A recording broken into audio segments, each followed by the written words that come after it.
카르멘의 마지막 정원.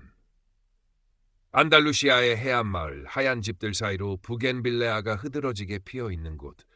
카르멘의 집 파티오에는 남편 리카르도가 떠난 지 1년하고도 한 계절이 더 지났음에도 여전히 그의 온기가 남아있는 듯했다. 하지만 그 온기는 이제 희미한 기억의 잔상일 뿐 카르멘의 가슴을 채우는 것은 깊고 서늘한 고독이었다. 리카르도가 정성껏 가꾸던 정원은 주인을 잃고 조금씩 생기를 잃어가고 있었다. 마치 카르멘 자신처럼. 손주들이 세상과 연결되세요 할머니라며 선물한 태블릿 PC는 거실 탁자 위에 놓인 채 먼지만 쌓여가고 있었다. 카르멘에게 그것은 너무나 낯설고 복잡한 물건이었다. 어느 날 오후 무료함이 극에 달했을 때 그녀는 마침내 태블릿을 집어들었다. 서툰 손길로 화면을 몇 번 두드리자 낯선 이름의 메시지 알림이 떠올랐다. 아르투로. 프로필 사진 속 남자는 은발에 부드러운 미소를 띤 품이 있어 보이는 중년이었다. 안녕하세요, 카르멘 씨. 아름다운 정원을 가꾸시는군요. 우연히 당신의 프로필을 보게 되었습니다. 메시지는 간결하고 정중했다. 카르멘은 심장이 작게 두근거리는 것을 느꼈다. 얼마 만에 느껴보는 낯선 설렘인가. 아르투로와의 대화는 마른 땅에 스며드는 단비 같았다. 그는 카르멘의 소소한 일상에 귀 기울였고 자신의 이야기를 조심스럽게 꺼내놓았다. 두바이에서 중요한 건축 프로젝트를 진행 중이며 몇 해 전 아내와 사별한 아픔을 간직하고 있다고 했다. 그의 말에는 진심이 담겨 있는 듯했고 카르멘은 자신도 모르게 마음의 문을 열고 있었다. 매일 아침 그의 메시지를 확인하는 것으로 하루를 시작했고 밤에는 그의 안부를 물으며 잠자리에 들었다. 아르투로는 종종 자신이 찍었다는 물론 도용된 이국적인 풍경 사진이나 가슴을 울리는 시구절, 감미로운 스페인 기타 연주곡 링크를 보내왔다. 카르멘은 잊고 지냈던 감정들이 되살아나는 것을 느꼈다. 리카르도가 떠난 후 텅 비어있던 가슴 한구석이 아르투로라는 존재로 조금씩 채워지는 듯했다. 카르멘, 요즘 안색이 좋아졌네. 무슨 좋은 일이라도 있어? 일주일에 한 번 시장에서 만나는 오랜 친구 엘레나가 걱정 반, 호기심 반으로 물었다.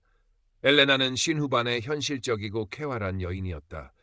카르멘은 잠시 망설이다 아르투로에 대해 털어놓았다. 엘레나는 미간을 살짝 찌푸렸다. 온라인에서 만난 사람이라고? 조심해야 해, 카르멘. 세상에는 별의별 사람들이 다 있단다. 카르멘은 엘레나의 말을 가볍게 넘겼다. 아르투로는 그런 사람이 아니라고, 그는 진실하고 따뜻한 사람이라고 믿었다.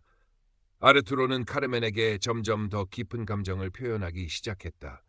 당신과 대화할 때면 마치 오래전부터 알고 지낸 사람처럼 편안함을 느껴요, 카르멘. 당신은 내 삶에 다시 찾아온 햇살 같아요. 그의 달콤한 말들은 카르멘의 외로운 마음을 사로잡았다. 그러던 어느 날 아르투로에게서 다급한 메시지가 왔다. 카르멘, 미안하지만 작은 부탁 하나만 해도 될까요? 프로젝트 현장에서 갑자기 지갑을 도둑 맞았어요. 당장 필요한 경비가 조금 부족한데 혹시 200유로 정도만 빌려줄 수 있을까요? 다음 주에 바로 갚겠습니다. 카르멘은 순간 망설였지만 곤경에 처한 아르투로를 외면할 수 없었다. 이미 그녀에게 아르투로는 단순한 온라인 친구 이상의 존재가 되어 있었다. 그녀는 은행으로 가 조심스럽게 돈을 송금했다. 그것이 시작이었다. 아르투로의 문제는 꼬리에 꼬리를 물고 이어졌다. 프로젝트에 필요한 중요 장비가 세관에 묶여 있는데 급하게 통관 수수료를 내야 해요. 갑자기 동료가 쓰러져서 응급치료비가 필요한데 현금이 부족하네요. 예상치 못한 계약 분쟁이 생겨 변호사 비용을 마련해야 합니다. 요구하는 금액은 점점 커져갔고 카르멘은 리카르도와 함께 모아온 얼마 남지 않은 저축을 꺼내 쓰기 시작했다. 엘레나는 카르멘의 불안한 모습과 줄어드는 외출을 보며 걱정을 넘어 화를 내기도 했다. 카르멘, 제발 정신 차려. 그 남자는 사기꾼일 가능성이 높아. 당신을 이용하는 거라고. 아니야, 엘레나. 당신은 아르투로를 몰라서 그래. 그는 지금 너무 힘든 상황에 처해 있을 뿐이야. 내가 도와주지 않으면 아무도 그를 도울 사람이 없어. 카르멘은 완강했다. 아르투로를 향한 믿음은 이미 맹신이 되어 있었다. 리카르도가 남긴 유품 중 아끼던 시계를 팔까 아니면 목걸이를 정리할까. 그녀의 밤은 깊은 고민으로 채워졌다. 그러던 중 멀리 살던 손녀 루시아가 잠시 할머니를 보러 왔다. 루시아는 18살의 밝고 똑똑한 아이였다. 그녀는 할머니가 밤늦도록 태블릿만 들여다보고 가끔 혼잣말을 하며 한숨 짓는 것을 이상하게 여겼다. 카르멘은 루시아에게 아르투로에 대한 이야기를 얼버무렸지만 루시아는 어딘가 석연치 않음을 느꼈다. 아르투로는 마침내 카르멘에게 희망적인 소식을 전했다. 카르멘, 드디어 이 지긋지긋한 프로젝트가 끝나가요. 모든 것이 정리되면 바로 당신이 있는 스페인으로 갈 겁니다. 당신과 함께라면 남은 인생도 행복할 것 같아요. 그의 말에 카르멘은 눈물을 글썽였다. 그리고 그는 마지막 부탁이라며 비행기표와 비자 발급 비용으로 5천 유로가 필요하다고 했다. 이것만 해결되면 우리는 함께할 수 있어요. 나의 카르멘. 카르멘은 마지막 남은 돈을 박박 긁어 모았다. 엘레나의 만류도, 마음 한구석에서 스멀스멀 피어오르는 작은 의심도 이제 그녀에게는 들리지 않았다. 아르투로가 온다는 희망만이 그녀를 지탱하고 있었다. 그녀는 떨리는 손으로 송금 버튼을 눌렀다. 이제 며칠만 기다리면 그토록 그리워했던 따뜻한 온기를 다시 느낄 수 있을 터였다. 약속된 날, 카르멘은 아침 일찍부터 꽃단장을 했다. 리카르도가 가장 좋아했던 푸른색 원피스를 꺼내 입고 파티오에서 가장 예쁘게 핀 장미 한 송이를 꺾어 머리에 꽂았다. 말라가 공항으로 가는 버스 안에서 그녀의 심장은 터질 듯이 뛰었다. 아르투로는 어떤 모습일까? 사진보다 더 멋있을까? 그를 만나면 무슨 말을 먼저 해야 할까? 공항 도착 라운지. 카르멘은 아르투로라고 적힌 작은 팻말을 들고 초조하게 기다렸다. 비행기가 도착하고 사람들이 쏟아져 나왔지만 아르투로의 모습은 보이지 않았다. 1시간, 2시간이 흘렀다. 카르멘의 얼굴에서 설렘은 점점 불안으로 바뀌어갔다. 그때 태블릿에서 알림음이 울렸다. 아르투로였다. 카르멘, 정말 미안해요. 믿을 수 없는 일이 벌어졌어요. 이스탄불 공항에서 환승하는 중에 갑자기 세관 문제로 억류되었어요. 제가 가져오던 프로젝트 관련 중요 서류와 고가의 장비 때문에 당장 보석금으로 8,500유로가 필요해요. 이 돈만 해결되면 바로 당신에게 갈 수 있는데 제발 도와주세요. 카르멘. 카르멘의 눈앞이 캄캄해졌다. 온몸에 힘이 빠져나가며 주저앉을 뻔했다. 그 순간 옆에서 누군가 그녀의 팔을 부축했다. 엘레나였다. 그녀의 눈에는 안타까움과 단호함이 서려 있었다. 카르멘, 이제 그만해요. 이건 사기예요. 엘레나의 손에는 루시아가 보내온 몇 장의 프린트물이 들려 있었다. 아르투로가 보냈던 풍경 사진들은 유명 여행 블로거의 사진이었고 그가 일한다는 두바이의 건축회사는 존재하지 않는 유령 회사였다. 심지어 아르투로의 프로필 사진조차 어느 스톡 이미지 사이트에서 가져온 것이었다. 루시아가 할머니의 태블릿을 몰래 살펴보다가 이상한 낌새를 채고 역 이미지 검색을 해본 결과였다. 모든 것이 거짓이었다.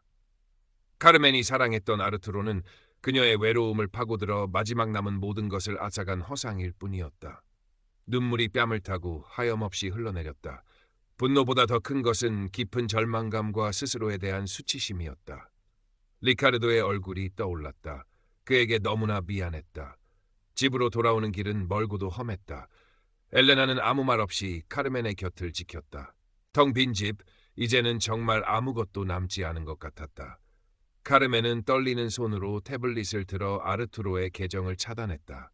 그리고 오랫동안 잊고 지냈던 리카르도의 사진을 꺼내 어루만졌다.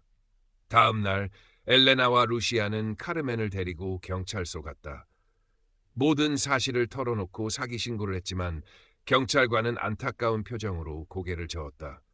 해외에 있는 사기꾼을 잡는 것도 돈을 되찾는 것도 거의 불가능에 가깝다는 것이었다. 은행에서도 별다른 도움을 줄 수 없었다. 카르멘은 며칠 동안 식음을 전폐하고 방 안에만 틀어박혀 있었다. 엘레나가 매일같이 찾아와 죽을 끓여주고 말없이 곁을 지켜주었다. 루시아는 방학 동안 할머니 곁에 머물며 그녀를 위로했다. 시간은 더디게 흘렀지만 아주 조금씩 카르멘의 상처는 아물기 시작했다. 어느 봄날 아침, 카르멘은 문득 파티오로 나갔다. 리카르도가 떠난 후 방치되었던 정원은 잡초가 무성했지만 그 사이로 여전히 작은 꽃들이 피어나고 있었다. 카르멘은 녹슨 가위를 들고 천천히 잡초를 뽑기 시작했다. 한때 그녀의 전부였던 사랑과 믿음이 무너져 내렸지만 그녀의 삶은 아직 끝나지 않았다.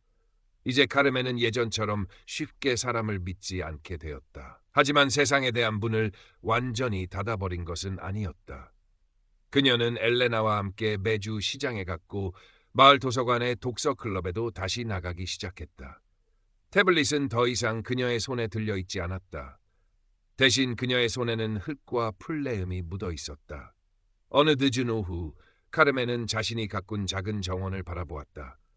리카르도가 남긴 장미는 여전히 아름다운 꽃을 피우고 있었고 그 옆에는 그녀가 새로 심은 작은 허브들이 자라고 있었다. 안달루시아에 지는 해가 그녀의 은발을 부드럽게 비추었다. 그녀의 얼굴에는 슬픔의 흔적이 남아 있었지만 그보다 더 깊은 지혜와 잔잔한 평화가 어려 있었다. 아르투로라는 폭풍은 지나갔고 카르멘은 자신의 마지막 정원을 다시 가꾸기 시작한 것이었다. 비록 그 대가는 너무나 컸지만 그녀는 살아남았고 다시 한번 작은 희망을 품고 있었다.